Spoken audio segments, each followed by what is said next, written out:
Eu lanço a pergunta: qual a importância da filosofia para psicologia? Ou quais as influências que a psicologia tem da filosofia?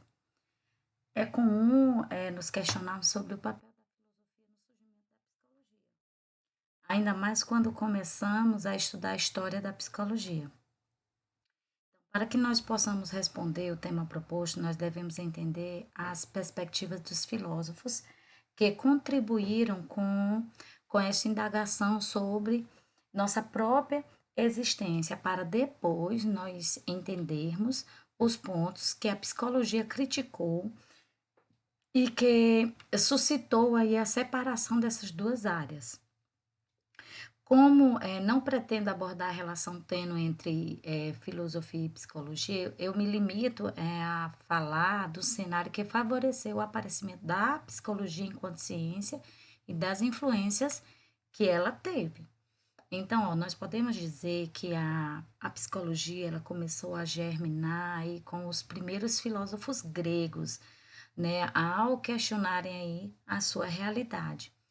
Esse movimento foi impulsionado por consequências aí da criação das primeiras cidades-estados, que alavancou a economia da sociedade até então, que era a sociedade grega, o que resultou aí na necessidade do homem olhar para si e questionar a sua própria realidade e a realidade das coisas. Então, eu ressalto que ainda na era pré-socrática, quando a maioria dos questionamentos tinha aí uma origem na metafísica, a importância desses pensadores, elas está no uso aí especulativo da razão, que através aí do método, eles buscavam responder os questionamentos sobre a origem das coisas. E é nesse contexto que, anos depois, nasce aí Sócrates e ele moldará aí uma parte importantíssima da história da filosofia e, por consequência, das demais ciências. Com a influência aí de Sócrates, nós tivemos outros grandes pensadores como Platão e Aristóteles que abordavam a relação entre mente e corpo. Então, eles acreditavam que a mente e o corpo estavam ligados, sendo aí que a primeira ela exercia forte influência sobre o corpo e ambas não podiam ser dissociadas. Posteriormente, aí, as ideias de Platão e Aristóteles, o francês René Descartes, que é físico e matemático, ele questionou essa relação, né, dizendo que ele acreditava na interação unilateral, ou seja, que o corpo ele exerceria maior domínio sobre a mente, sobre o cérebro. Então, Descartes ele influenciou toda a filosofia moderna e é considerado por muitos, né, o pai da filosofia moderna. Percebam que quando nós procuramos, né, resposta a respeito do comportamento humano, sem levar em consideração aí os preceitos religiosos e populares, nós falamos também aí de psicologia, né, quando nós não pegamos o viés da fé. Então, até o século XIX, a filosofia e psicologia, elas andaram de mãos dadas através de suas escolas de pensamentos filosóficos, procurando responder às questões levantadas, né? Então, sobre aí a questão da subjetividade do ser humano. Né? Eu sempre gosto de dizer que uma das funções primárias do psicólogo é a de promover a reflexão, que é algo que é uma semelhança com a filosofia, um legado da filosofia. Ou seja, essa promoção da reflexão, ela não de entregar-se um modelo pronto sobre a vida, mas de fazer com que o indivíduo sozinho pare e reflita sobre a sua realidade subjetiva. E aí eu volto a fazer o questionamento. Qual a importância, né, da filosofia para a psicologia?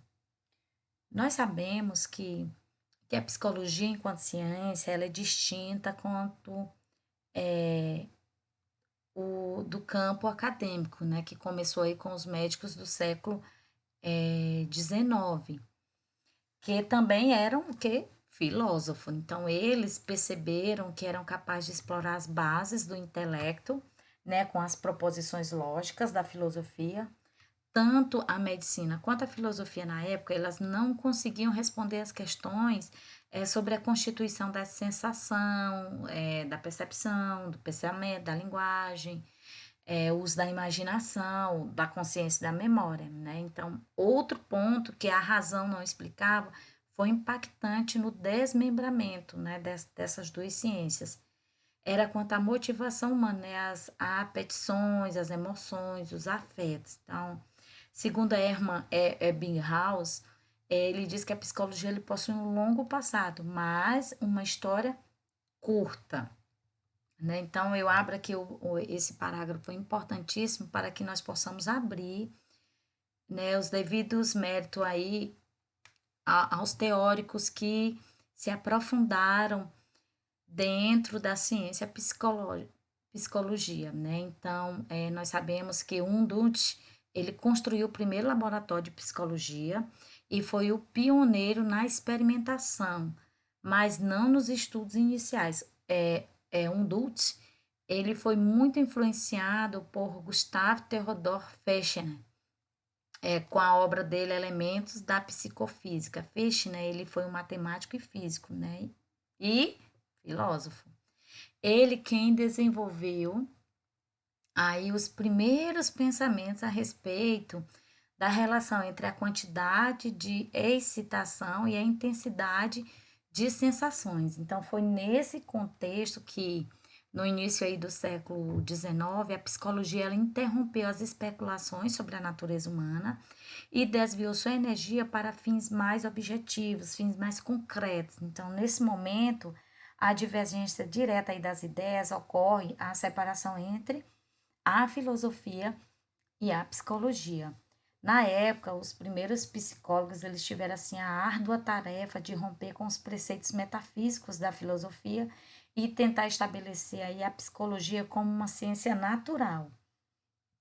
E outro ponto interessante é que anos depois, a psicologia experimental ela se dividiu, perdendo aquela identidade individualista que nos primeiros ou nos primórdios aí da sua concepção lutou, né, arduamente para adquirir. Então, logo depois aí aparecem as teorias da personalidade e também as teorias da psicoterapia, né, o que pode aí nos lembrar, em muitos casos, de uma doutrina metafísica. Mas nós podemos também atribuir esse pensamento à fidelidade dos seguidores dessas teorias. É relevante também notar que tudo o que eu mencionei sobre os antigos filósofos gregos e católicos foi importante para a formação da psicologia enquanto ciência. Então, a importância está no fato de que foram eles que os contribuintes aí para a formação e a especulação inicial sobre o homem. Se não fossem essas pessoas, e principalmente se não houvesse feito aí as indagações sobre sua própria realidade e as formulações, né, dos conceitos resultantes dessas indagações, dificilmente as mentes por trás do aparecimento da psicologia como ciência aí no século XIX teriam assim feito, né? Teriam conseguido esse feito aí de separar a psicologia como uma ciência, né? Então não leva em conta aí os fatores econômicos e sociais de propósito, né? Porque eles abordam aí essa abordagem, ela afastaria da proposta inicial e isso fica mais distante. Então, o pensamento que eu anseio é que todos os pensadores que precederam a formulação aí de um novo conceito, eles são importantes. É importante nós darmos a devida importância, a devida relevância para os pioneiros desse processo, né? Seja aí na elaboração aí do aprimoramento qualitativo, né, da ideia inicial, ou contestando e mostrando aí uma nova forma de pensar. Se não fosse por todas essas figuras aí ilustres, né, que ajudaram no despertar aí da nossa consciência, ainda hoje nós estaríamos procurando respostas somente no divinos, né? Na questão da fé.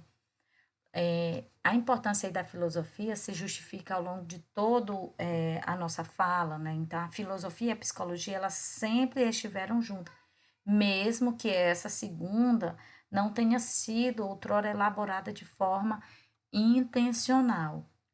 Mas a psicologia, nós podemos entender que ela vem do berço filosófico, né? Então, nós não podemos dissociar, apesar de ter aí uma dissonância em ideias e métodos na forma como se busca as respostas, né, para os atos ou para os objetos de estudo.